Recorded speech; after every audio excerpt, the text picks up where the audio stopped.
Quiero presentar a la doctora Julia Pearte, agradecerle que haya venido y darle la bienvenida. La doctora es especialista en familia, y nos va a asesorar en todo lo que es tratamiento de subrogación y lo relacionado con el tema. Así que un gusto, doctora. Bienvenida. Al contrario, un placer. Y bueno, y seguimos con el doctor Gabriel David. Lo conocen, juez de familia, profesor de la Universidad Nacional de Córdoba, en la Cátedra de Derecho de Familia, Derecho Civil, donde bueno, nos va a ilustrar sobre un tema muy interesante, un tema como mostró Luciana recién, o sea, familias monoparentales, familias tradicionales de dos personas, hombre, hombre, mujer, mujer, y familias hoy que estamos viendo donde hay más de dos padres o dos cónyuges, donde las llamamos familias pluriparentales. No son, como dijo Luciana, no es algo nuevo, pero es algo que hoy toma vigencia y donde se busca legislar. Y un poco el ejemplo de lo que vimos en Estados Unidos también con Mariano, un tema muy novedoso en Estados Unidos, el Congreso se habla de esto también. Y en esa charla donde citó Mariano de lo genético no hace al amor ni a la familia, bueno, también se habló de esto. Realmente cautivó la atención de todo el público. Así que, Gabriel, te agradezco por venir y vamos a disfrutar la charla. Bien. Bueno, hola. Buenas tardes. Julia, ¿no querés venir acá para darme una mano por si me grabo? A ver. Con la Julia hemos litigado cuando yo era litigante y ahora nos encontramos peleando de lados distintos. Pero con posicionamientos parecidos en muchas cosas. Eso está bueno. Me vengo un poco. Si me quedo sin voz, discúlpenme porque estoy hace unos días en un proceso fuerte. Ha sido difícil, pero bueno, lo vamos a intentar. Fíjense, pluriparentalidades. La figura esa, no es fácil. Yo he venido acá, no sé si alguno ha estado en algunas de las actividades que he vendido, siempre uno cuando hace estos powers trata de buscar algunas figuritas, algo para ilustrar un poco. Y no es fácil ilustrar esta porque si bien no es nuevo, pero es nuevo, está insertándose en muchas cosas y ya veremos algunas particularidades que tiene. Cuando ponía yo en el Google imágenes, pluriparentalidades, parentalidades múltiples, la mayoría de figuritas salían dos madres y un padre. No salían dos padres y una madre. Todavía en esas figuritas que cuando uno baja así rápido, y el Google nos da algo que es la búsqueda más común en definitiva. Con lo cual, por ahora, la búsqueda más común puede ser eso. Entonces, ¿de qué hablamos cuando hablamos de familias pluriparentales? Lo primero que tenemos que preguntarnos, y podemos decir que, como una primera aproximación, ese grupo, esa familia que está conformada con hijos, con por lo menos 3 adultos distintos que asumen el rol de progenitores o de padres. Más de 2 tiene que ser. Si hay de 2 ya estamos en la familia tradicional y común. Pero acá ampliamos, veremos cómo pensamos que el número 2 está en crisis en esto. El número 2 que era... pero volvemos para atrás, nos metemos un poquito para atrás. Volvemos un paso atrás para ver, antes de ver estas novedades, qué dice el Código Civil y Comercial. El Código Civil y Comercial no es una novedad, lo decíamos en las otras charlas. Ahora cumplimos 4 años y medio recién desde la vigencia, que en un camino legislativo es nada y menos de un código de fondo, porque el código de fondo cambia todo en un tiempo determinado. Entonces, volvemos para atrás. Creo que esto ya lo habíamos dicho en algún momento. Vélez Sarsfield, en el siglo XIX, solo entendió que las paternidades eran las biológicas. La única filiación posible en el siglo XIX era la filiación por naturaleza. Vélez Sarsfield decía, no voy a regular la adopción, ¿por qué? Porque no es una realidad en nuestro territorio. Decía, en el siglo XIX la gente criaba, tenía los criados, si había un chico abandonado, lo criaba, lo asumía, pero no le daba la categoría de hijo. Eso tuvo que pasar casi, no un siglo, pero muchos años, y tuvo que pasar un fenómeno en Argentina muy importante, que era el terremoto de San Juan, donde se conocen Eva y Perón. Porque aparte esta es una ley del peronismo. La ley de adopción. La ley de adopción. Que ante tanto niño, niña, que quedó desamparado con los padres muertos en el territorio de San Juan, empezó a decir, no, ya hay muchos que no los quieren criar, quieren darle otra realidad familiar y se crea con esa ley recién, fíjense, en el 48. La primera ley de adopción. O sea, el siglo XIX fue el siglo de la filiación por naturaleza. El siglo XX, el siglo en donde se incorpora, el XX, la filiación adoptiva. Como decíamos, el Código Civil y Comercial acompañó e incorporó esta nueva forma de filiación, de la que hemos hablado mucho acá. Hoy se ha hablado seguramente de esto, la filiación por las TRA, por las técnicas de reproducción humana asistida, que es distinta a las otras dos. Y hoy coexisten estas. Pero, todas esas filiaciones, toda esa forma, han sido trabajadas en el Código desde distintas perspectivas legislativas. Primero, tomando en cuenta lo que dicen los tratados internacionales de derechos humanos, que desde el año 1994, cuando se reforma la Constitución argentina, pasan en nuestro sistema legal a formar parte de la Constitución. Y también ese marco filiatorio se basa en todo lo que dicen los códigos, nuestro Código Civil y Comercial, y una serie de leyes que todas reflejan aquellos.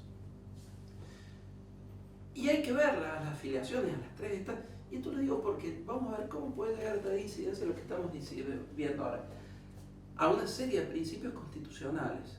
Nosotros, los jueces, los abogados, los operadores del sistema de derechos, no solamente ya podemos trabajar sobre una norma escrita, antes de la Constitución del 94, los jueces, si no estaba en el Código Civil, no era ley, no podíamos ir a la Constitución, no podíamos ir a los tratados internacionales, si no estaba en el Código Civil, no había nada. Hoy nosotros trabajamos, es más difícil, porque antes era fácil, esta norma encajaba acá, esta otra encajaba acá. Ahora hay que ir y abrir la mente, hay que ir mucho más allá. Y entonces en base a esos principios está pensado esto, no sé si tiene, sí, ahí está. Ah, pero no te preocupes. No te preocupes. Al principio de igualdad y no discriminación, que veremos cómo puede llegar a tener incidencia en lo que estamos viendo. En el principio de autonomía, otro principio que creo que cuando tengamos que empezar a resolver estas cuestiones va a tener mucho que ver, el principio de autonomía. Desde esta visión constitucional y convencional desde la que estamos trabajando. Entonces, todos estos principios se empiezan a interrelacionar unos con otros. Y en ellos también tenemos que ver, junto a la autonomía, dos principios. El de pluralidad y el de solidaridad. Que yo creo que en esto van a influir mucho. Sigamos. Así fue regulado en el libro de la filiación, en definitiva, y decíamos, por una parte se regula en un mismo libro, título de Código Civil, la filiación por naturaleza y por las TRA, que la hemos estudiado acá, y en otro libro la adopción. Los principios generales quiero reforzarlos porque el artículo 558 del Código Civil habla de las fuentes de filiación, de dónde surge la filiación, cómo yo soy hijo de alguien, cómo me emplazo como hijo de alguien, y por otra parte nos dice todas las filiaciones son iguales, uno puede discriminar, porque hasta el año 1985, no hace tanto, discriminábamos. Si yo era hijo nacido fuera de una relación matrimonial, tenía la mitad de los derechos que tenía dentro de la relación familiar, entre otras discriminaciones que había. Y por otra parte, unas cuestiones en relación a la intimidad. Fíjense, dice el artículo ese, la filiación puede tener lugar por naturaleza, mediante técnicas de reproducción humana asistida por adopción. Después dice, todos surten los mismos efectos conforme a la disposición de este código. Pero este es el problema. Último párrafo de este dice, ninguna persona puede tener más de 2 vínculos filiales, cualquiera sea la naturaleza de la filiación. ¿Sí? ¿Qué hicimos en el año 2015? limitamos. El sistema se basó en esto. La afiliación, bueno, tiene los mismos efectos. Esto que cuando nos inscriben no pueden decir, che, naciste, vinieron a lo de Pérez Alza, hicieron una donación o fuiste adoptado, no puede, digamos, en base al principio. Pero esto hacía el primero, el principio de igualdad, no discriminación, el derecho a la intimidad, y ese último, sistema binario, nos limita. El código hoy dijo, y ahí, sobre todo, algunos colectivos, especialmente el colectivo LGTB, y especialmente, bueno, una de las referentes más grandes de este colectivo, el caso que llegó a la corte. ¿Albertina Carri? No, el caso que llegó a la corte de la mujer, de esta militante, el caso que iba a salir antes de la ley de matrimonio igualitario. ¿Dónde va a salir? Una muy conocida, una militante, le decía Marisa Herrera, que era una de las que trabajó en esto, dice, decirle a Marisa Herrera, que es una conservadora, sí, le decía a Marisa, ustedes son los conservadores porque mantuvieron el sistema binario. Y Marisa, que sabe leer, no solamente sabe leer, que sabe leer, empezó a preocuparse y dice, me parece que está teniendo razón, no les voy a decir el nombre. ¿Te das cuenta quién es? Sí. ¿Te das cuenta quién es? Bueno, vamos a ver. Pero de toda la lectura de las normas del Código Civil, de las normas de la afiliación, nosotros tenemos una serie de principios. Y vamos a decir, esos principios nos dejan atarnos a ese piradismo. ¿Dejan que nos quedemos atados a esa restricción o no? Esa es la pregunta. Fíjense, los principios, esto los dice en un libro que he sacado hace poquito una otra querida amiga, que será María Victoria Flamá, que es jueza de familia en Buenos Aires y también una gran pensadora del derecho a la familia. Ella enumera estos: el interés superior, la igualdad de los hijos, el derecho a la identidad. Y ojo, ¿la identidad es solamente biológica o hay distintas? La identidad tiene una proyección más allá, y veremos ahora. La facilidad y celeridad para determinar la filiación, la posibilidad de las personas de acceso pronto a una prueba genética, que es una mentira, esto no lo hacemos. Hoy una persona pobre que inicia una acción de filiación y tiene que ir a la prueba porque tiene un beneficio de litigar sin gasto y tiene que hacer la prueba de ADN en el CEPROCOR está dando turnos para la prueba de ADN un año después de que lo mandamos a los jueces. O sea, el acceso pronto a la prueba genética, allá está. Reparación del daño posteriormente causado al negarse la identidad. Y todo esto, vamos a volver. Volvemos ahora a cómo llegamos, ahora, dicho a dónde estamos parados legalmente hoy, vemos que la realidad a veces va más allá de lo que las normas dicen. Y en este dinamismo de la vida y de las relaciones interpersonales, ahora vamos muchos años. ¿Y cómo llegamos acá? A esto de la pluriparentalidad que veíamos antes. Por lo general, se llega de distintas formas. Por un acuerdo, que a veces es verbal, simplemente lo hablamos, lo decimos, lo conversamos una noche en nuestras casas, lo empezamos a gestar a través de distintas charlas entre nosotros, o lo escribimos a veces, lo transmitimos a una pauta escrita. Y por razones que son diversas, no podemos decir hay una sola razón, hay miles de formas de llegar a esto. Normalmente, en los casos que hemos visto, y volvemos a la primera filmina, una pareja común o habitualmente de dos mujeres con un hombre que llegan a un acuerdo de pluriparentalidad. ¿Con qué? Con el objeto de lograr un embarazo, porque la conformación de pareja de cada uno de ellos no puede lograrlo en ese grupo de pareja. Y normalmente vamos a ver que acá se hacen a través de la intervención de una práctica que en muchos de los casos no han pasado por los institutos, sino que han sido muchas veces prácticas caseras. O sea, vamos a traer el primer caso de Córdoba, que vos participaste ahí al lado, no fuiste abogada, pero estuviste ahí cerca en ese caso, en el que ellos caseramente hacen esto. Y nace una persona que en definitiva es hija, hijo, hije de los tres. Depende si es un hombre, una mujer o una persona no binaria.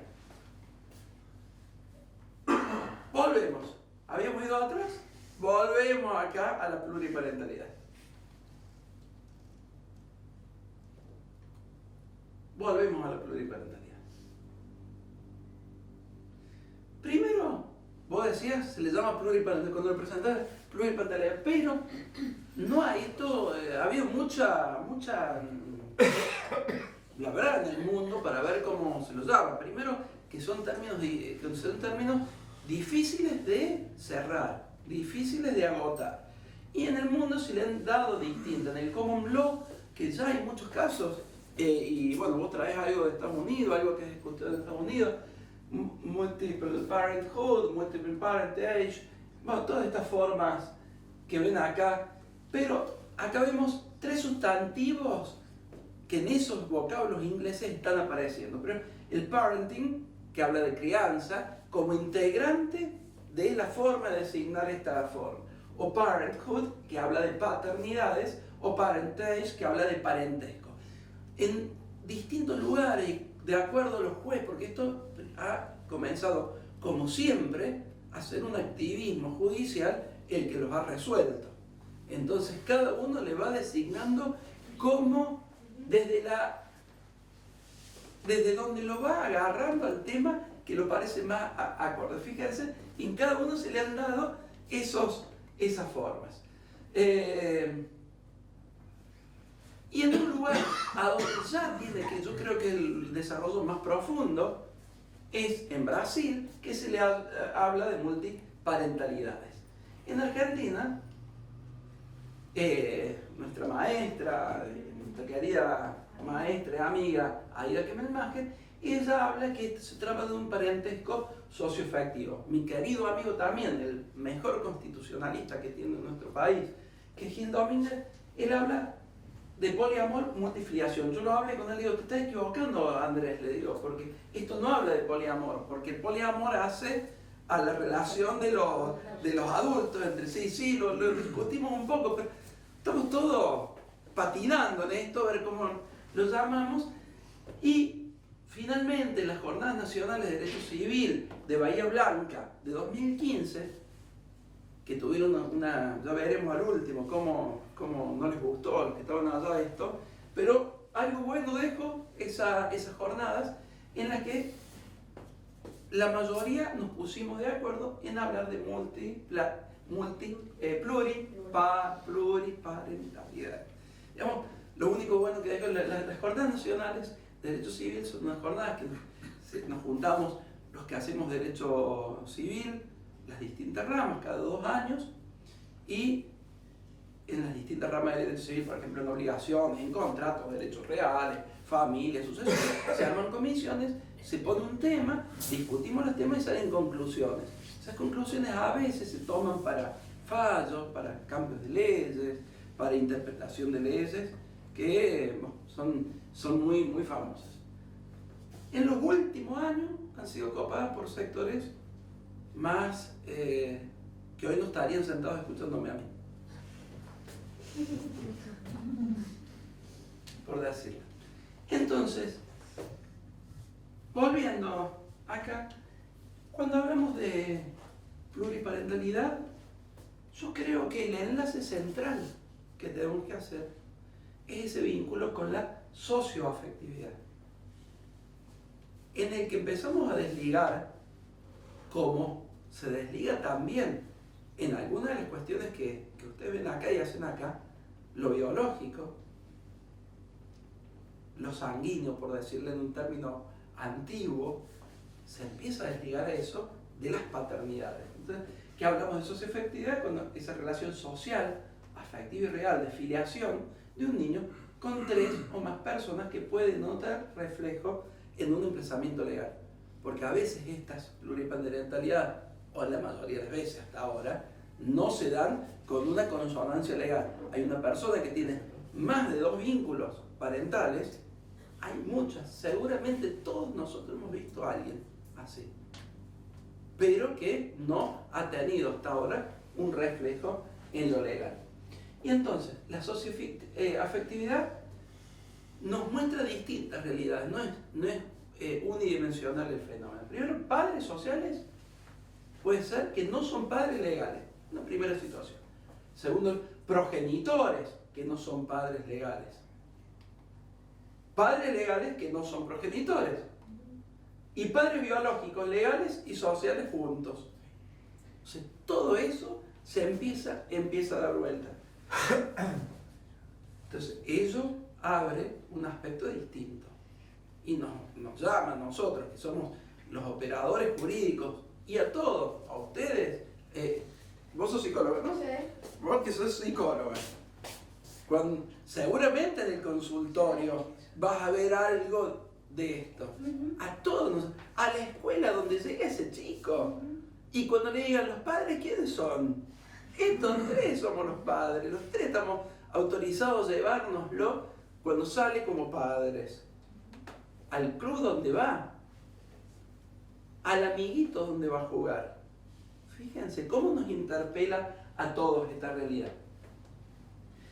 Y tenemos que hacer una distinción entre padres. Esto nos lleva a decir una distinción entre padres y progenitores, porque un poco, diferenciando un poco, lazo biológico, genético o gestacional, que haría más alusión a la idea de padres, con progenitores que un poquito nos desplaza de esa idea de padres. Por más que el Código Civil a todos los padres les llame progenitores. Pero perdón, Sí. Los progenitores para vos, el concepto de progenitor está más basado en lo biológico y genético. No. Entendí. Al revés. No, al revés. O sea, Al tiene que revés, ver sí. con el, Porque con el progenitor, lo legal. en el Código Civil trabajamos mucho el uso de términos. Cuando trabajábamos las normas de responsabilidad parental y de filiación, nos preguntaban y algunas sobre capacidad, ¿cómo los llamábamos a los padres y a las madres con una voz unívoca? Con una voz unívoca, porque nosotros ya no podíamos hablar, como en el Código Civil anterior, de los padres solamente, porque excluíamos en un vínculo jurídico de 2 madres como las estábamos excluyendo. Entonces, no fue fácil encontrar la palabra. Hablamos de progenitores. Porque, Que es inclusivo. sí, tratamos de Es usar, sí. inclusivo, De todas formas, sabíamos, y hubo mucha, esto lo hablábamos mucho, me acuerdo, tuvimos unos días discutiéndolo con la que fue mi gran maestra, que murió hace poquito, y hoy, bueno, la recuerdo, que es Nora Lloveras, que es una de las principales trabajadoras en materia de estos temas, y tuvimos que decir, bueno, nos quedamos con progenitores porque no había otra palabra para nombrarlo, porque progenitores también hace alusión a una genética. Claro, Si uno va a Sí. la palabra, pero no, con muchas palabras, una forma de decir, no era fácil encontrar la palabra. Si la encontramos, a lo mejor en un futuro nuevamente cambiamos. Sí. No, un par de cosas. Sí, yo tengo una paciente que adoptó una adolescente y en la consulta construimos juntas, porque sería lo que verdaderamente hace mucho tiempo que yo vengo trabajando como psicóloga y en equipo con colegas, es la creación y el redescubrimiento del lenguaje para nombrar estos nuevos vínculos. Me resulta interesantísimo hace mucho tiempo. Con esta paciente que adoptó una niña adolescente, construimos esto, que los progenitores, entonces está mal por eso, que los progenitores fueron los padres biológicos quienes la concibieron a través de una relación sexual y tienen el material genético de ellos, y que ella y su marido son los padres.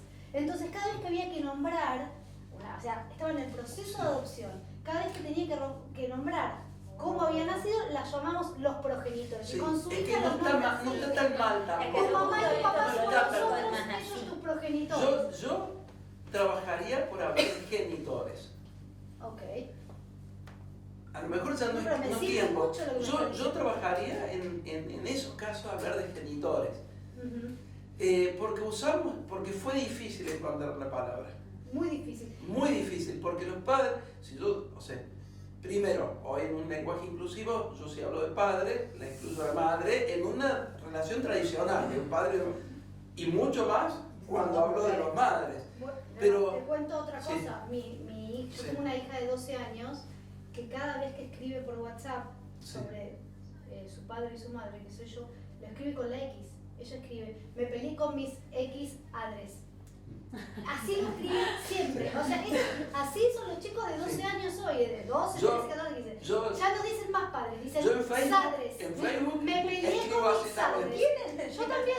No puedo ir a dormir a tu casa porque no me dejan mis sadres. Yo Así es, Claro, claro. Yo en Facebook escribo así también. Pero ya los adolescentes ya lo resolvieron, ¿eh? Yo cuando tengo que escribir, últimamente estoy escribiendo algunas Pero cositas. bueno, te muestro el WhatsApp de mi hija. Siguiendo la profesión que comparto con Fabián, porque aparte de abogado soy comunicador social, me gusta escribir algunas cositas, estoy escribiendo algunas cosas y cuando estoy escribiendo, estoy escribiendo con la X. Yo también. Antes escribía con la arroba, con la X. No he podido escribir con la E, no me siento cómodo todavía escribir con la E, pero a lo mejor. Y todavía no he pasado a escribir así en un fallo judicial, como sí lo han hecho valientes jueces de la nación. Valientes. Yo todavía no me he animado. A los que se los ha criticado, a los que le han hecho denuncias porque no escriben en castellano.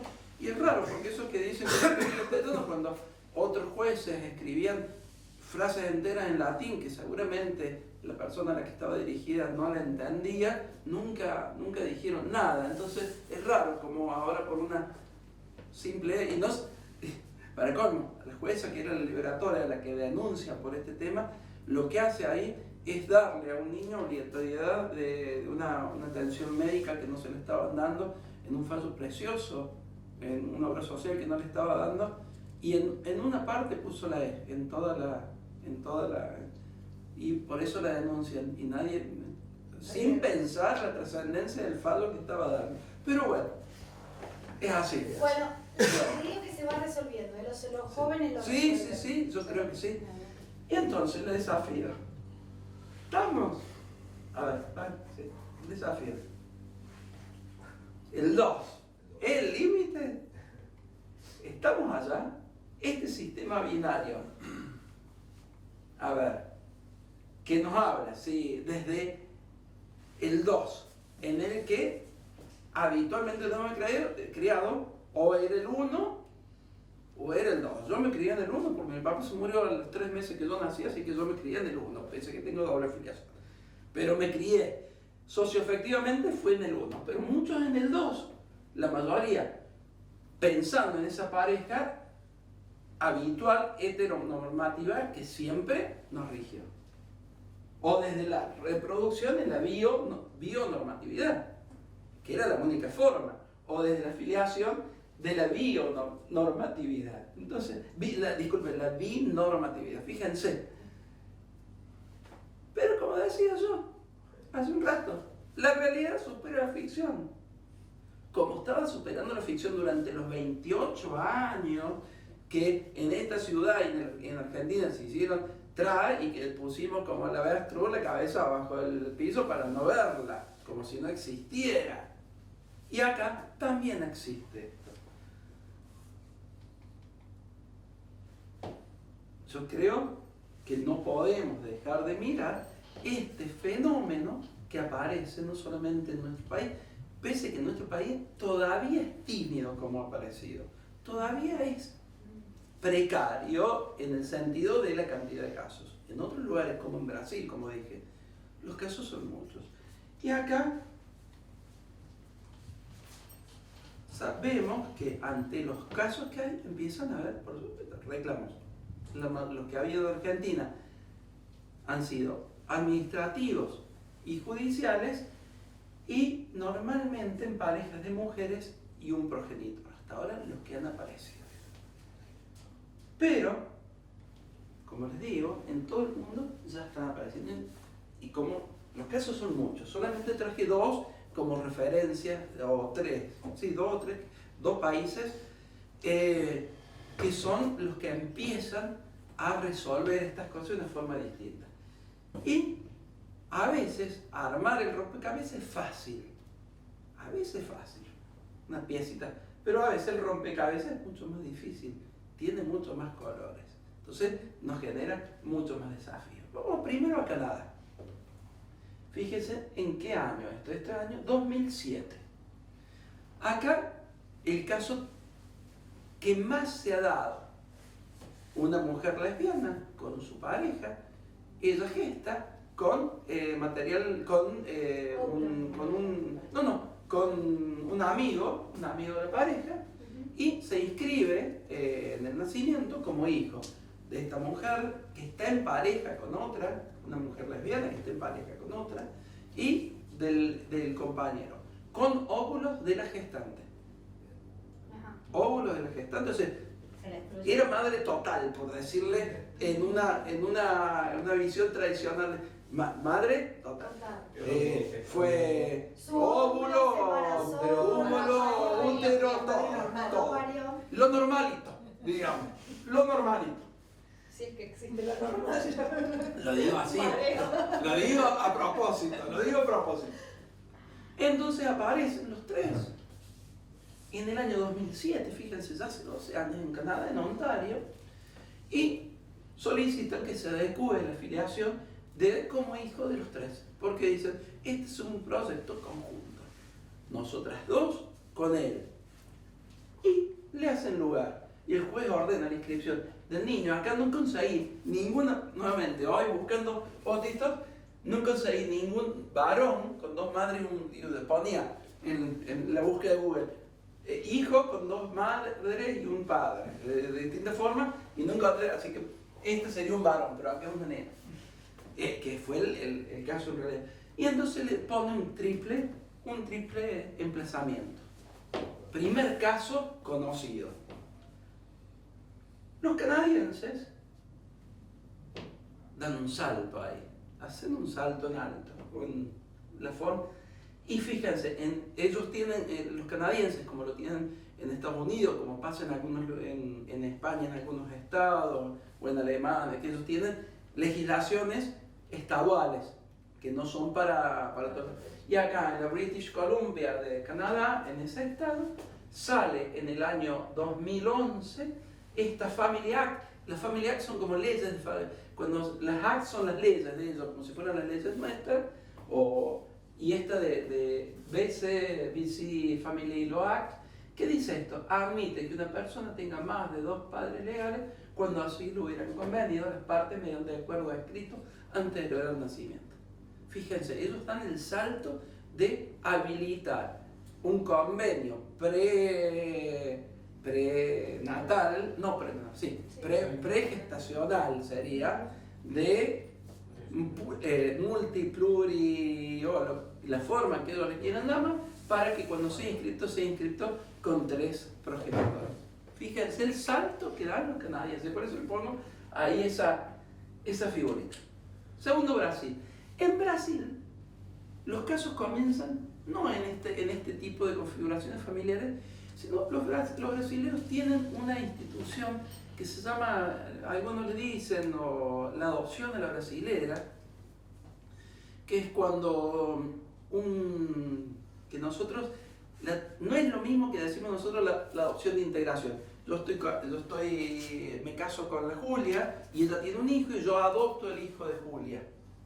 Los brasileños tienen una institución parecida, que tiene algunas cosas parecidas, pero no del todo iguales, porque no importa que ese hijo tenga otro padre y siga siendo padre. Entonces, desde allí, fíjense, este primer caso, en el estado de Rondônia, en el año 2012, un señor va y dice, vengo a reconocer como hijo a este niño que yo he criado, pero es hijo de mi compadre, de esta con la que ya no estoy casado, ya estaban separados en ese momento. Lo vengo a reconocer como hijo porque hasta los 10 años lo crié, dice. En ese momento también aparece el padre biológico, dice, yo lo reconozco. Como lo reconoce el padre biológico primero, este no lo puede adoptar. Pero el fallo dice, no, vamos a dar procedencia a un registro de que en el registro se inscriban a ambos padres, el legal y el de crianza, junto con la madre en la partida de nacimiento. Entonces, la partida de nacimiento aparece como una triple filiación. No en estos casos que se han estado dando en parejas de personas LGTB que por una razón biológica, no, sino por otra, aparece la filiación acá adoptiva en otro caso. ¿Y en qué basa? En la existencia de esa relación de afectividad y de que el niño consideraba a este señor como padre y también empezaba a reconocer como padre al que lo había venido a reconocer después de tanto tiempo. Entonces, fíjense, lo inscriben así. Entonces, y ahí hay una aptitud y voluntad de ambos desempeñar su paternidad y del niño a querer tener esta doble filiación paterna más la materna.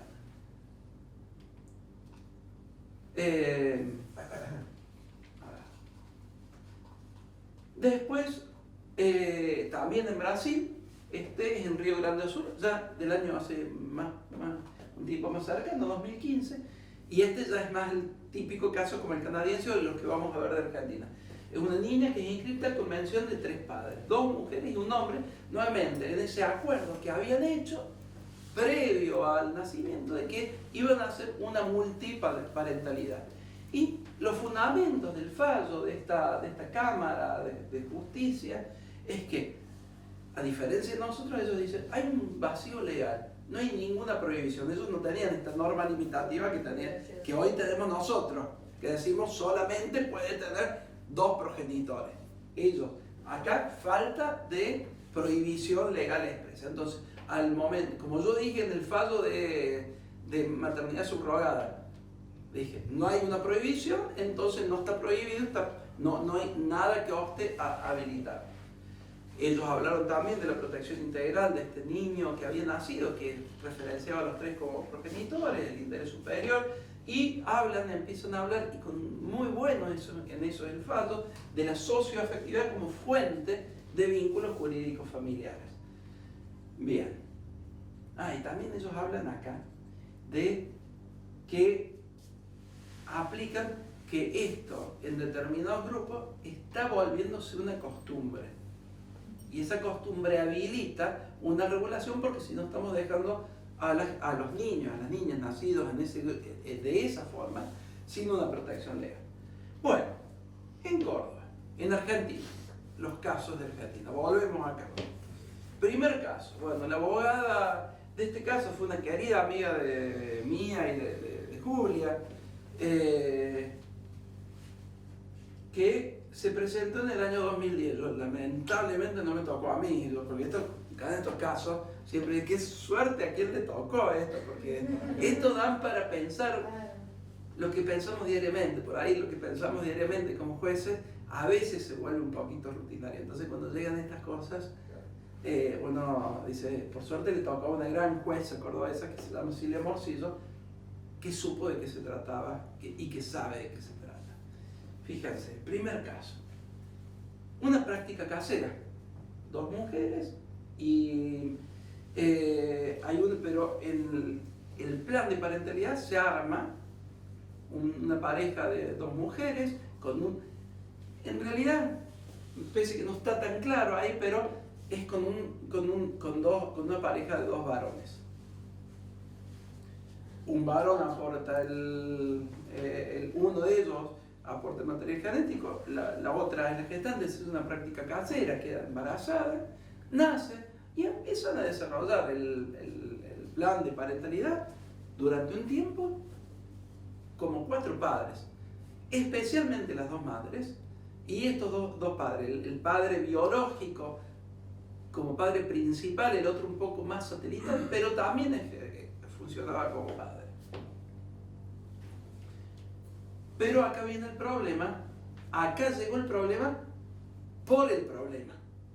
No como en los otros casos por el acuerdo para inscribirlo.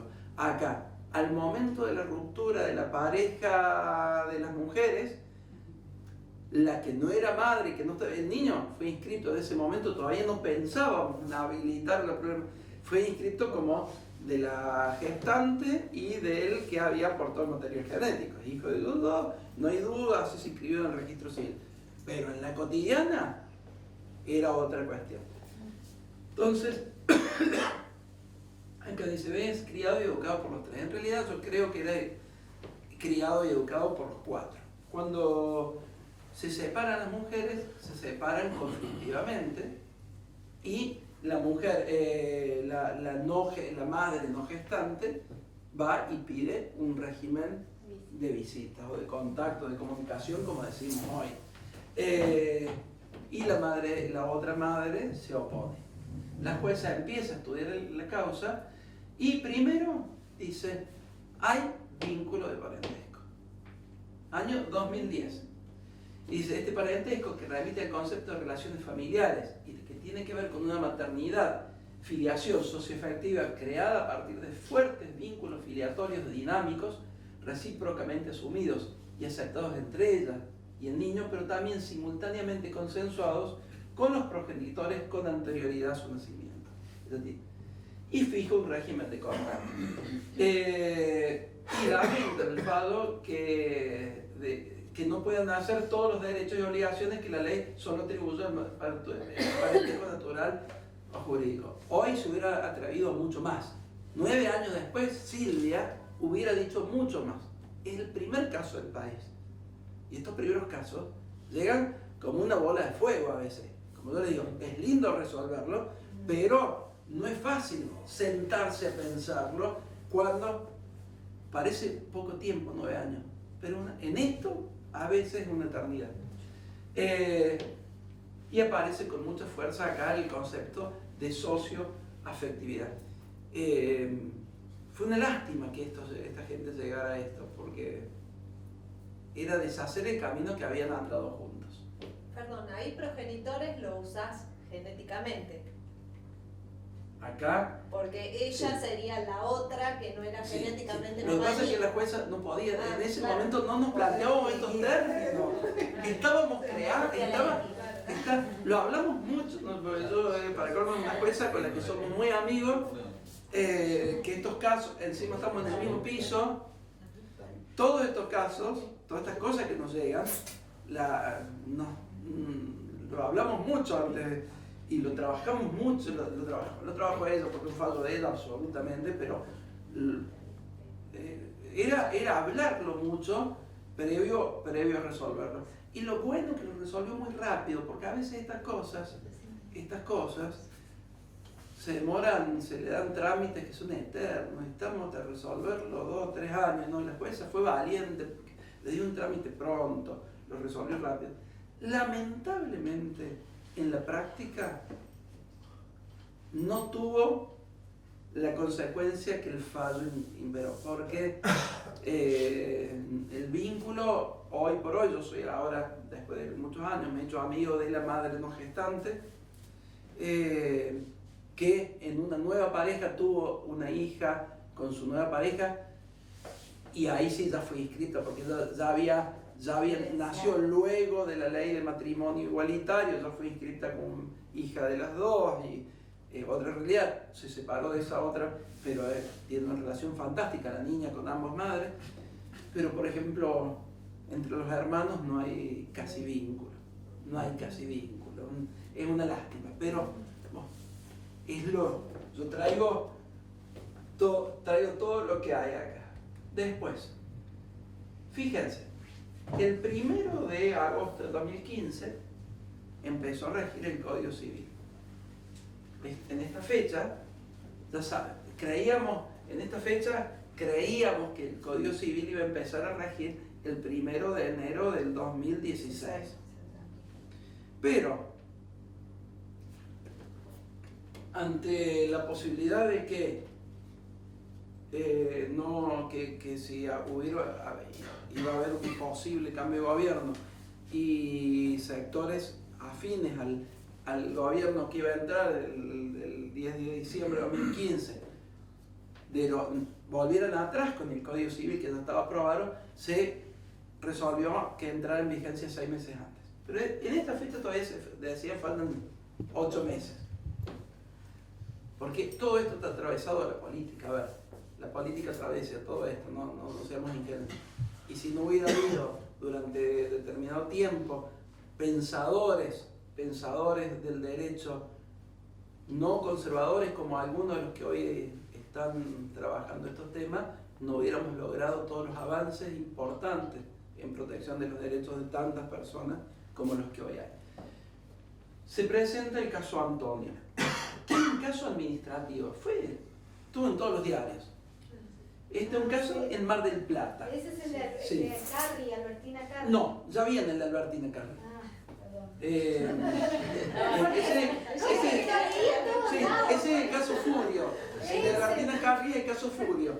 Son los más periodísticos, sí. por eso. Este también, este fue un poquito, 2 meses antes fue también, es un plan, el niño se llama Antonio, también, 2 madres y ellos 3 forman la pareja, el trío parental. Qué difícil es sacarse la palabra, es difícil. Forman parte del trío parental y también van y piden que se inscriban. Ellos, ¿qué querían? Rápido van porque dicen, se viene el nuevo código, dicen, cuidado, no va a poder ser más de 2, tenemos que hacerlo antes que entre en vigencia el código nuevo. Porque hasta ahí no había prohibición. Si entraba en vigencia el código nuevo, el camino hubiera sido más difícil. Acá, piden la inscripción del reconocimiento de Antonio, formulada por Hernán y avalada por las 2 madres. Y entonces ahí fue sencillísimo el trámite. Fueron al registro civil, esto creo que era, no, en la ciudad de Buenos Aires, creía que era en Mar del Plata. Y el niño había sido inscrito como hijo de las 2 madres, y ellos van, dicen, este es un plan de parentalidad, y no fue judicial, fue nada, en el registro civil fueron, y a través de también, esto no es casual, esto fue un trabajo de los colectivos LGTB de la ciudad de Buenos Aires, que tienen mucha fuerza de lucha, que tienen un cuerpo de gente trabajando muy activamente en el ejercicio de derechos, que trabajaron y lograron este reconocimiento. El otro caso es muy parecido. La decisión dice la incorporación de un nombre y apellido del progenitor junto al de sus 2 madres y la rectificación de sus apellidos con la adición de este último al de aquellas en el acta de nacimiento del pequeño Antonio. Este es el otro caso, el caso Furio, que este es el caso que voy a decir, que Albertina Carri y Alejandro Ross y Marta Dillon. Yo lo conozco por Dillon, porque el caso es, la mayoría conoce por Dillon, porque Marta Dillon, que creo que es ella, es la directora de las 12 del suplemento de página 12 de género. El suplemento de género.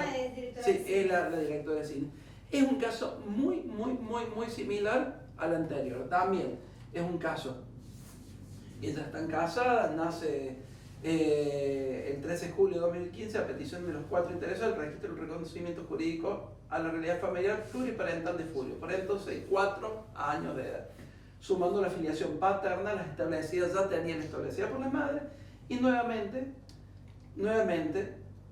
el registro le hace lugar, nuevamente el registro. ¿Y cómo resuelven la parte de, porque ahí ya estaba el código, ¿no? No, faltaban unos 15 días para que entrara, 13 de julio. 13 de julio. Sale la resolución el día anterior a que entrara en vigencia el código. Por eso en el código se puso esa prohibición. Claro, ¿por qué el código puso 2? Y porque en teoría se porque hubo muchas negociaciones, a ver, no fue fácil. No, Yo he estado, tuve la inmensa suerte de que la doctora Lloveras, que era la referente de familia en Córdoba, la que escribía el código, fue trabajado principalmente, convocado 3 personas, que era Aida Kemmelmacher de Carlucci, número uno, así indiscutible en el mundo en materia de derecho, más que Messi en su área. Y dos miembros de la corte, Elena Hayton y Ricardo Lorenzetti. Ellos dijeron, nosotros no vamos a hacer nosotros tres un código, vamos a llamar a una comisión de 100 expertos. Llaman a 100 expertos, entre ellos, para la parte de familia, desde Córdoba se llama a Nora Llovera, que también una número uno en esto. Y Nora, a los que trabajábamos con ella, discutíamos una serie de cosas y discutíamos todos estos temas. Yo hubiera querido, por ejemplo, que el divorcio ya no fuera judicial, que fuera simplemente administrativo, del registro civil, que la gente no tenga que, si para casarse vamos al registro civil, porque para divorciar no tenemos que ir a un juez, por ejemplo. Y peleé por eso y mandamos 7 veces y nos peleamos y no logramos la mayoría necesaria porque había que hacer consensos. Y en este tema, nosotros se había puesto la gestación por sustitución, la filiación post-mortem. Se habían puesto un montón de cosas que creíamos que iban a pasar. La concepción. Sí, el artículo 19. El artículo 19 de cuando. Sí, todo eso habíamos puesto. Y por ahí Marisa dice, creo que Marisa dijo, y quisimos tener un poco de prudencia porque hay que lograr consenso. Y el consenso no era solamente de los que trabajábamos en las comisiones. El consenso también central es después de los diputados y senadores que tenían que votar esto. Entonces, creímos, después fuimos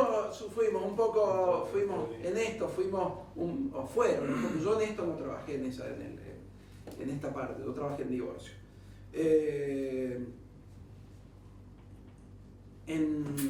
Fueron limitados por esto también, porque había que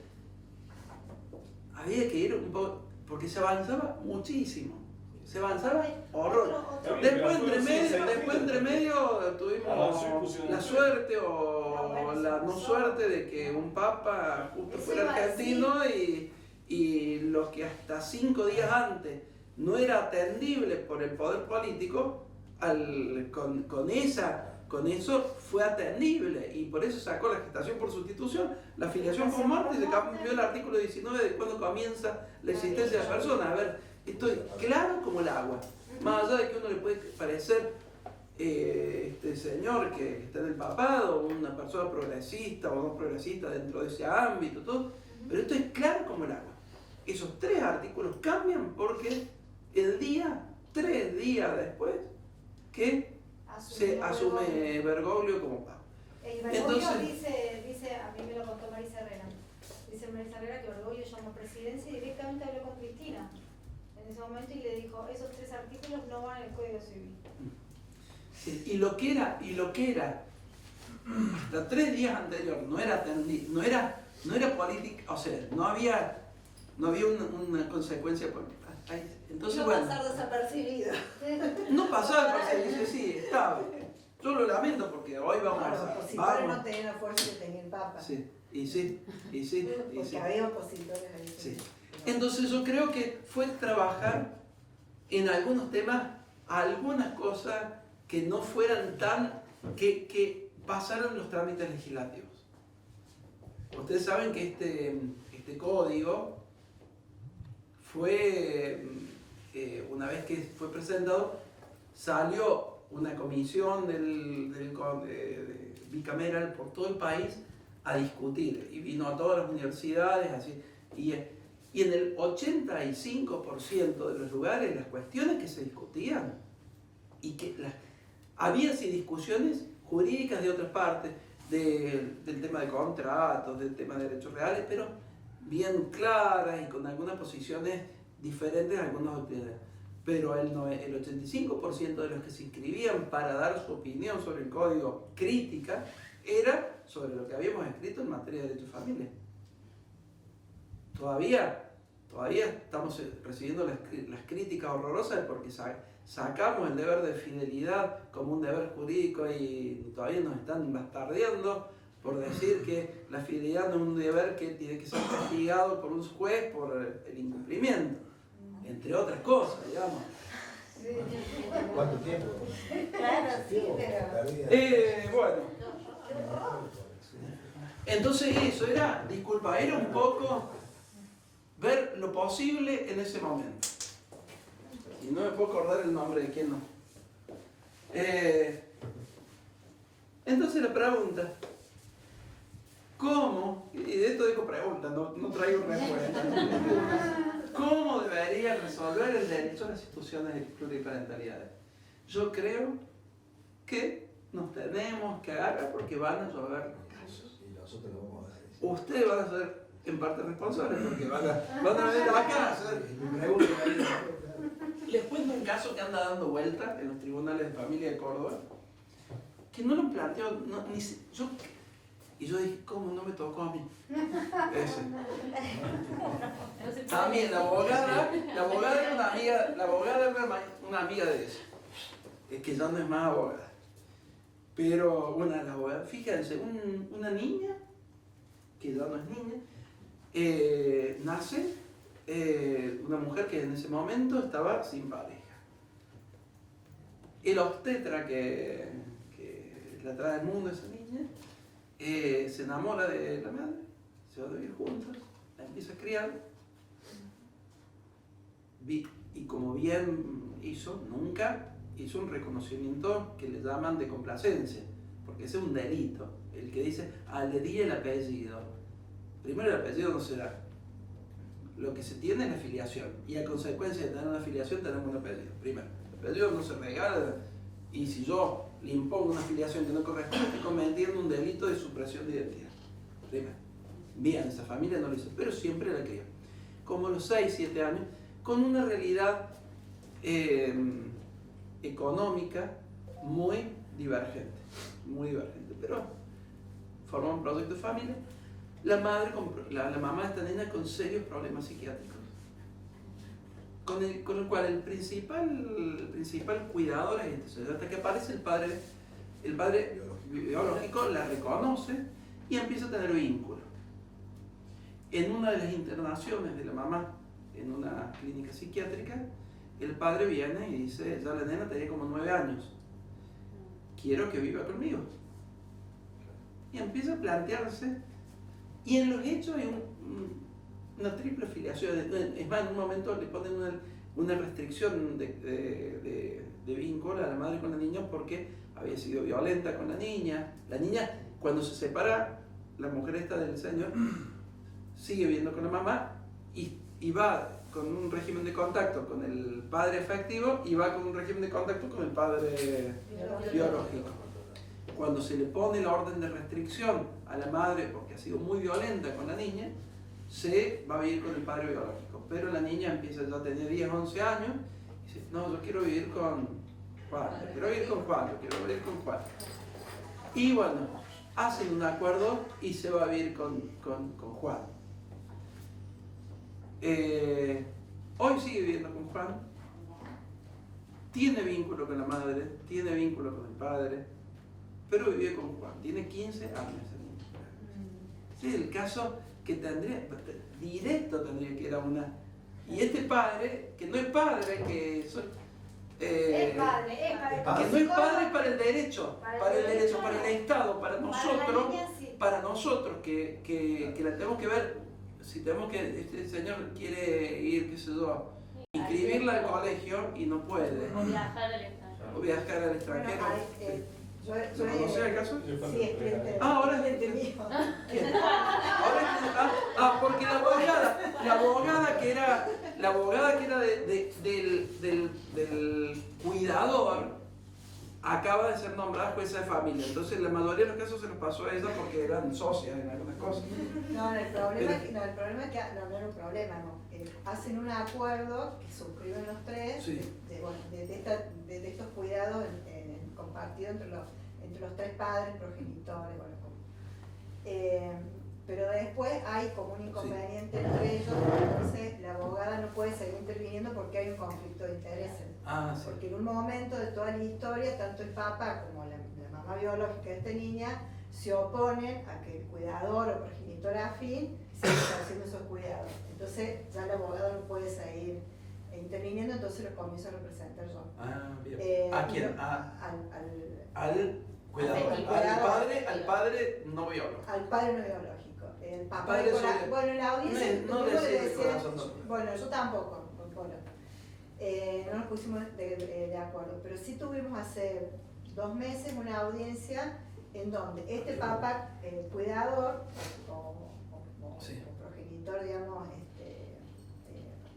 afín, podríamos decirle, pedimos un permiso de salida de viaje, una autorización, y en realidad lo primero que fue a sortear era si él tenía legitimidad, porque no puede ir cualquiera a pedir un permiso de viaje al exterior respecto de esta niña. Entonces, bueno, obviamente tuvimos que hacer, porque además la jueza que venía entendiendo la causa se jubiló. Pero la jueza que entró es una excelente, Sí. una persona que sabe entender esta cosa. Entonces, bueno, quedó planteado y ahora hemos hecho, digamos, hemos avanzado en la causa. Bueno, vamos a tener una audiencia en febrero para ver cómo resolvemos estas cuestiones. Y han firmado un acuerdo entre los 2 padres. Y la mamá, bueno, no salió como muy... Sí. Pero estamos avanzando hasta... Pero yo creo que ese es el caso cordobés Sí. que tiene que terminar en la tipificación. Pero no es que no lo permite el Código Civil. Bueno, Pero eso, volvemos al principio. Los principios generales que yo vi de la filiación. ¿Yo puedo ver unidimensionalmente una norma? ¿O yo tengo que abrir el campo de entendimiento si en este caso yo desplazo? Esto es una cuestión muy técnica jurídica, muy técnica. Si yo tengo una norma, aparte, el artículo 2 del Código Civil dice que yo debo resolver los casos teniendo en cuenta no solamente el código, sino también los tratados internacionales, la relación. Entonces, si yo veo que en este caso especial, en este caso específico, y tampoco, porque no, en realidad no podemos, esto no es la marchanta, digamos, como decía la tita, mi abuela. Si en este caso especial yo veo que efectivamente esa niña tiene un vínculo afectivo triple, que es claro, es concreto, ¿por qué no desplazo esa norma y aplico otros principios que tiene el código? Todos esos principios que veía cuando estaba Felipito ahí arriba, que estaba Felipe, sí, cuando hacía los principios jurídicos, que me hablan de cuál es su mejor interés, cuál es su identidad dinámica. La identidad no solamente tiene una parte estática que nos une con Juan y María, que son mis 2 genitores. La identidad tiene una mirada mucho más profunda, una parte dinámica, y la identidad dinámica de esta niña está dada con una identidad de hija de este señor, porque aparte, digamos, conozco el caso de otro lugar también. Entonces, hay una identidad profundamente de hija. Entonces, ¿por qué no desplazar esta norma? Yo sueño con que ese caso sea un caso testigo en Córdoba, porque es muy claro, en ese no hay dudas, en otros puede haber dudas. Sobre todo por los derechos de la niña, ¿no? Por eso, ¿Quién Pero decide ya lo que está ejerciendo que sea el padre? libremente. Y Por eso, porque en ese sobre caso, todo, es por los derechos, digamos. Por- O sea, es justamente lo único que hay que mirar, digamos, No, lo porque que no es el quise deseo decir- de los adultos. No, lo que quise decir que como no es un bebé, no es como los No, demás además que no puede Herencia. decidir ni tiene voz para poder expresar su deseo y lo que ha construido, el vínculo construido, a diferencia de los casos que Claro. viste en Cava, Claro. ¿no? De Furio y Antonio. Esta nena tiene ahora 11, Tiene- 10 años, con lo cual tiene ella 15 años tiene edad. Y esa, más allá que diga, porque a veces un chico puede elegir, a lo mejor los chicos pueden elegir cosas que uno entiende que no es lo mejor para ellos, o que no es posible, o que no es viable. Pero en este caso, no sería viable correr la estructura rígida de esa norma para decir nosotros aplicamos otros principios que el propio código nos dice, también ustedes pueden aplicar otras cosas. Entonces, yo creo que ese caso, esa niña, es más, ella misma, con abogado, constituyéndose por su edad, por su grado, bueno, que es un abogado. ¿Cómo? En Tucumán hubo un caso, Sí. que fue un adolescente solo, digamos, con abogado. Sí, médico. ese de mi querida amiga, una jueza, en realidad fue distinto ese caso. La jueza, una querida amiga que se llama Mariana Rey Galindo, es jueza en una zona muy pobre de Tucumán, en los cerros está ella. Y un día le llega un chico a pedir que en el colegio se quiere llamar, a pedir el cambio de apellido, en realidad. Sí, a pedir el cambio de apellido, porque dice que ella vive con unos tíos que la han criado. Dice, yo quiero que en el colegio me llamen tanto. No va a pedir un cambio de su filiación, simplemente un cambio de su designación. Y ella empieza a hablar con el chico y le dice, no, pero ¿por qué no? Pero sí, lo que vos querés realmente se da cuenta que lo que quería era ser hijo de ellos. Eso era normal en las familias pobres. Mi Sí. abuela tiene 2 hermanos que los Sí. criaron los tíos porque eran muchos y había Y unos sí. tíos que no tenían hijos y se los dieron. Y entonces ella lo legitimó al niño y dice, bueno, vos te pongo un abogado y con ese abogado vos aprendes, pero si querés, pedís la adopción. Y sacó la adopción. Fue bárbaro lo que hizo Mariana, porque aparte es un ser En Mar del Plata fantástica, sé que Mariana. también, en Mar del Plata sé que también hay un caso. La abogada es Mariana Itururu, Rodríguez Itururu. somos conocidos también, sí. Sí. No somos amigos, pero conocemos. Bueno, yo más o menos amiga, digo, la conozco bastante. Y ella me contaba en este caso que era una pareja heterosexual que se separan y él elige ser homosexual, se enamora de un hombre, sigue teniendo muy buena relación con esta mujer. Bueno, y deciden entre los tres tener un hijo. Y estuvieron, se hace la técnica de reproducción asistida, la hizo el doctor Andreata ahí en su centro de fertilidad de Mar del Plata, pacientes de él y Mariana la abogada. Y ahí estaban, no sé al final qué pasó, esto me enteré hace 1 o 2 años, tratando de que sea inscrito No conozco el filiación caso. triple. No conozco, le voy a preguntar a Mariana. Bueno, y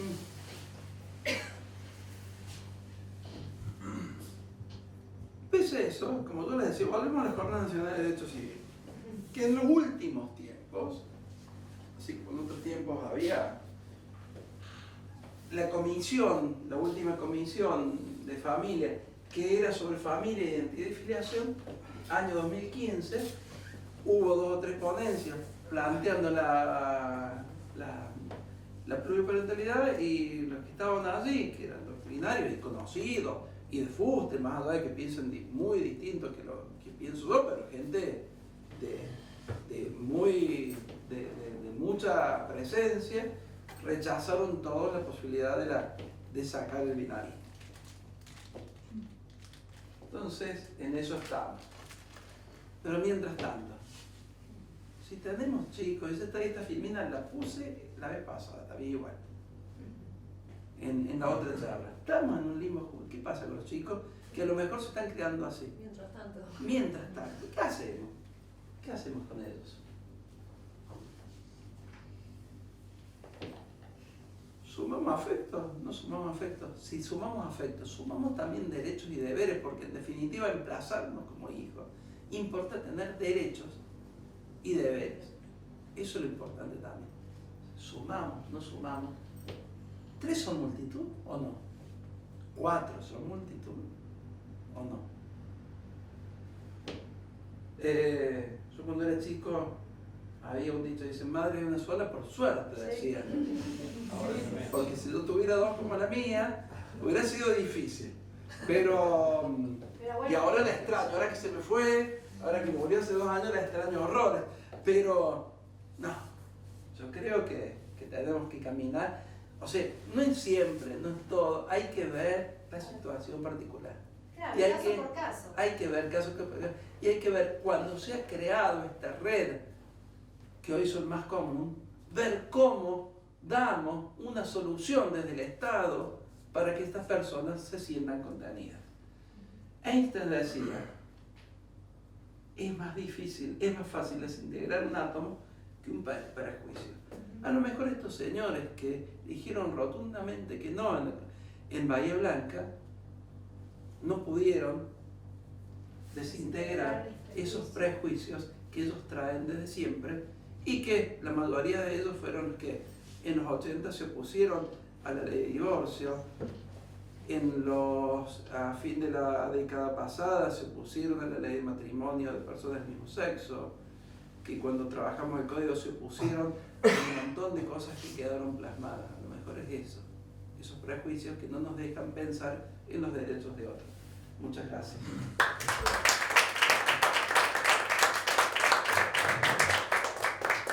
Muy bueno, Gabriel, muy interesante. No, gracias a vos como siempre. Un docente de pura sangre. ¿Alguna pregunta? Gabriel, yo creo que todo lo vimos desde el punto de vista legal, judicial, ¿no?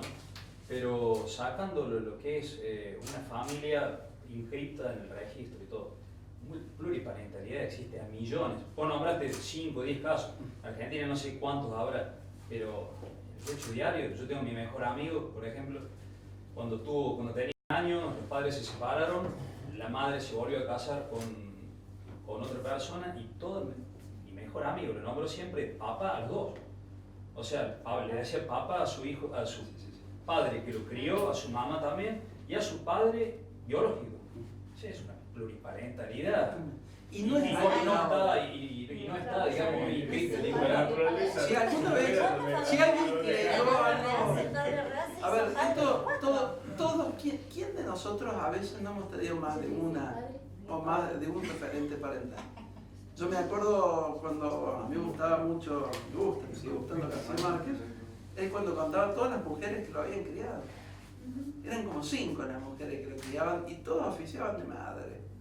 Claro. Fíjense, Colombia, 1930. Y a todas les referenciaba como madre. Como un ejemplo de alguien famoso que lo ha contado. ¿Y cuántos más? Hay que ver cuántos. A lo mejor en ese caso no correspondía decir son 5 madres. Pero hay casos como este, hay que ver. Y entonces no podemos limitar derechos. Cuando en la realidad, en lo concreto, en la diaria, se ha desarrollado. Esta mujer, que el primer caso de Córdoba, con esta mamá que fue desplazada, fíjense, 4 años ofició de madre, conjuntamente, en la cotidiana, se dividían totalmente las tareas y de repente, ante la ruptura de su pareja, es desplazada absolutamente. Lo más doloroso en eso es que eran 2 militantes de estas cosas y una en un momento lo desconoce. Entonces, si nosotros a ese chico que le dimos una madre, le dijimos, o sea, en la cotidianidad fueron madres, se comportaron, la desplazamos, ¿cómo lo dejamos a ese chico? Más allá, y también, primero mirando al chico y segundo mirando también a estos adultos que pusieron todo así para este proyecto. No sé si conocen un documental alemán que se llama Lucas y sus 4 papás o Lucas y sus papás. ¿Alguien lo vio? No. Ah, se los recomiendo. Ah, bueno. Porque es un documental. Es una pareja de homosexuales varones y de homosexuales mujeres que deciden entre los 4 criar un hijo. Y el chico está anotado a nombre de los 4, hace régimen de visitas, a veces se va a la casa de uno, se va a la casa de otro, hicieron técnicas de reproducción asistida. El proyecto, se conocieron para este proyecto, la coparentalidad de A4. Y deciden entre los 4 criar este niño, que es un varón. Después tuvieron otro bebé más. Es un documental alemán. Está en YouTube, se llama Lucas y sus papás. Es muy fácil de encontrarlo, ¿sí? Buenísimo. Bueno, gracias. Bueno, gracias. Vamos a sacar una foto. Ah, bueno. Vamos a aprovechar para sacar una foto. Vamos a sacar una foto ahí primero.